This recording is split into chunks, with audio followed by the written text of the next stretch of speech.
बहुत बड़ी खबर मिल रही है, हूसियों ने इस्राइल पर फिर हमला कर दिया है। जी हां, एक बहुत बड़ी खबर आपको दे दें कि हूसियों की तरफ से एक बार फिर से इस्राइल को निशाना बनाया गया है। जी हां, यमन के हूसियों ने एक बार फिर से इस्राइल पर मिसाइलें दागी हैं और ये मिसाइलें कोई आम सी नहीं बल्कि सुपरसोनिक मिसाइलें बताई जा रही हैं। जी हां, बड़ी खबर आपको दे रहे हैं, हूसियों की तरफ से इस्राइल को एक बार फिर से निशाना बनाया गया है और ताज़ा हमले में आपको बताएं कि कई इलाकों में अफरा तफरी का माहौल देखने को मिल रहा है। तो इस्राइल पर एक बार फिर से हूसियों की तरफ से निशाना बनाते हुए कई मिसाइल्स दागी गई हैं और कहा यह जा रहा है कि ये मिसाइलें सुपरसोनिक हैं, हाइपरसोनिक हैं। और साथ ही साथ आपको बताएं कि इस्राइल के कई इलाकों में इस वक्त सायरन बज रहे हैं। इस्राइल के हवाले से ये कहा गया है, इस्राइल की तरफ से कि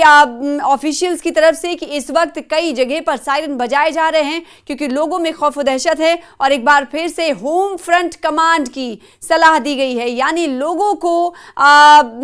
सुरक्षा समेत तमाम उपकरणों का सहारा लेने की अपील की गई है। यानी लोगों से कहा जा रहा है कि आप बंकर्स में चले जाएं, जहां जहां पर आपके छिपने के लिए और अच्छी व्यवस्था है वहां पर आप रहें, मोहतात रहें। ये इस्राइल में इस वक्त चल रहा है। तो बड़ी खबर आपको बता रहे हैं कि यमन के हूसियों ने एक बार फिर से मिसाइलें दागी हैं और इस वक्त इस्राइल के कई जगह पर सायरन बजाए जा रहे हैं और ये सायरन बार बार बजाए जा रहे हैं क्योंकि ताकि जो लोग हैं वो सतर्क रहें, मोहतात हो जाएं और इस वक्त अपनी सुरक्षा को, अपनी सिक्योरिटी को उनकी तरफ से भरपूर तरीके से देखा जाए, इसलिए सायरन बजाए जा रहे हैं। और हूसी ऐसा कहा जा सकता है कि मान नहीं रहे हैं, लगातार इस्राइल को उनकी तरफ से निशाना बनाया जा रहा है। आपको बताएं कि IDF यानी इस्राइल डिफेंस फोर्स की तरफ से कहा गया है कि यमन ने,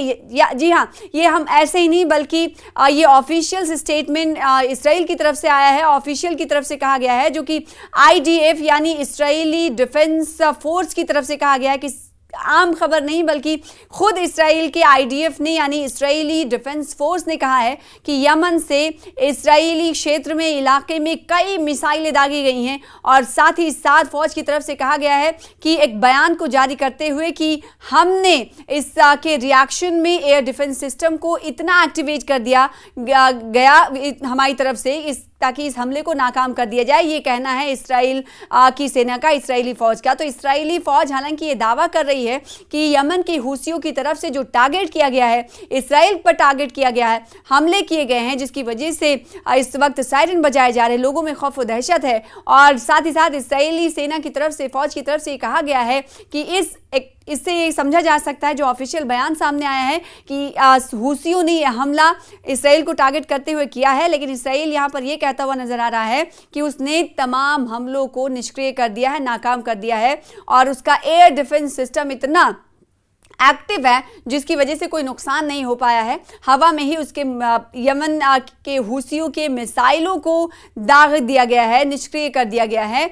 ये कहना है IDF का। IDF ने दरअसल आपको बताया कि एक बयान जारी कर कहा है कि एयर डिफेंस सिस्टम पूरी तरह से एक्टिव है और किसी भी आपात यानी इमरजेंसी हालात से निपटने के लिए पूरी तरह से तैयार हैं। यह हमला ऐसे वक्त में हुआ है जब इस्राइल ने यमन के, आपको बताएं कि हूथी के हवाले से मिसाइल सुपरसोनिक के हमला करने के हवाले से इस पर जानकारी दी, जिसके बाद इस्राइल ने खुद आकर सामने कहा है, IDF ने यानी फौज की तरफ से कहा गया है कि यह हमला हूथियों की तरफ से इस्राइल को निशाना बनाते हुए किया गया और जिसका जवाब हमने भरपूर तरीके से दिया है। ये कहना है इस्राइली सेना का। तो यमन के, ईरान के हिमायती हूसियों ने इससे पहले क्या क्या हुआ है एक एक करके आपको जानकारी दे दें, इत्तलात दे दें, क्योंकि आपको मालूम है कि लगातार यमन के हिमायती हूसी लगातार इस्राइल को टारगेट कर रहे हैं और किस वजह से कर रहे हैं आपको मालूम है। इस वीडियो के जरिए ये भी हम बताने की कोशिश करेंगे। इससे पहले आपको बताएं कि यमन के हूसियों ने मंगल के रोज़ यानी 1 जुलाई को इस्राइल की तरफ एक बैलिस्टिक मिसाइल दागी थी, जिसे इस्राइल की जो एयर डिफेंस सिस्टम है, इस्राइल फिर उस वक्त भी कहता हुआ नजर आया था कि उन्होंने इसे पूरी तरीके से कामयाबी के साथ नेस्तनाबूद कर दिया है, इंटरसेप्ट कर दिया है। और उसके बाद हमने देखा था कि जो हूसी थे उनकी तरफ से भी दावा किया गया था कि इस हमले का निशाना तेल अवीव के बेन गुरियन इंटरनेशनल हवाई अड्डा था। और साथ ही साथ इस हमले में उस वक्त कहा गया था कि कोई जानी नुकसान या फिर माली नुकसान की खबर नहीं है, लेकिन इसराइल के साउथ और मिडिल जो इलाके थे वहां पर हवाई हमले के सायरन उस वक्त भी देखे गए। तो कहा यह जा सकता है कि लगातार हूसी एक्टिव हैं और इसराइल को निशाना बनाया जा रहा है। और इस पर आपको बताएं कि इसराइल की तरफ से भी बयान सामने आ जा रहा है, ऑफिशियल बयान, यानी आधिकारिक तौर पर इसराइल इसे एक्सेप्ट करते हुए नजर आ रहा है। हालांकि इसराइल ये कह रहा है कि जब हूसी इसराइल को टारगेट कर रहे हैं तो उसमें किसी तरह का नुकसान नहीं हुआ है। और साथ ही साथ जब 1 जुलाई को इस जो इंटरनेशनल हवाई अड्डा है उसे निशाना बनाया गया हूसियों की तरफ से, उस पर भी इसराइल ने बयान जारी करते हुए कहा कि ये जो वाकया था, ये ताज़ा जो हमला 1 जुलाई को इसराइल की तरफ से किया गया था, उसने इलाके में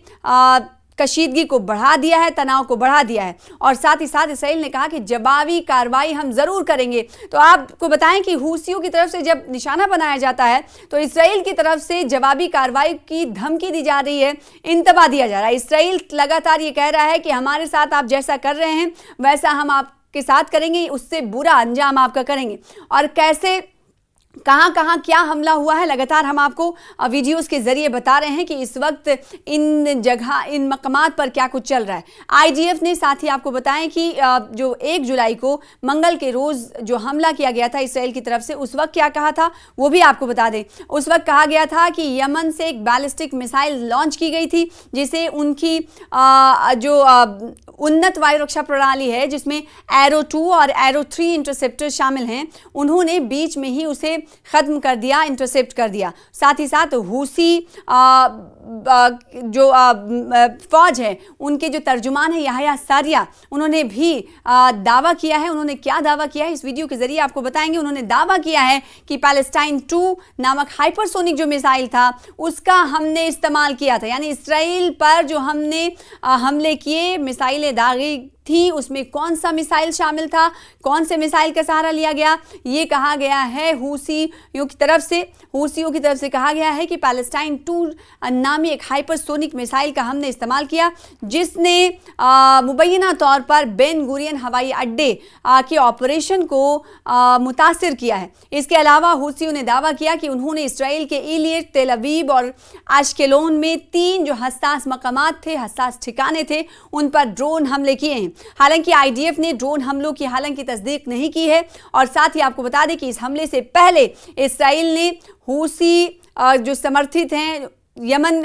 के हिमायती हैं, हुदैदा और सना के हवाई अड्डे में पर भी हवाई हमले किए थे। इस हवाले से भी जानकारी मिली थी जिसमें हूसी जो थे उनके बुनियादी ढांचे को कहा गया और हथियारों के भंडार को निशाना बनाया गया था। हूसियों ने इन हमलों को गजा में फ़लस्तीनियों की हिमायत में अपनी कार्रवाई बताया जो अक्टूबर 2023 में इसराइल हमास के जंग शुरू होने के बाद से उनकी हिकमत अमली का हिस्सा रहा है। साथ ही साथ इसराइल की तरफ से जवाबी कार्रवाई के तौर पर दूसरी तरफ अगर बात करें तो इसराइल के डिफेंस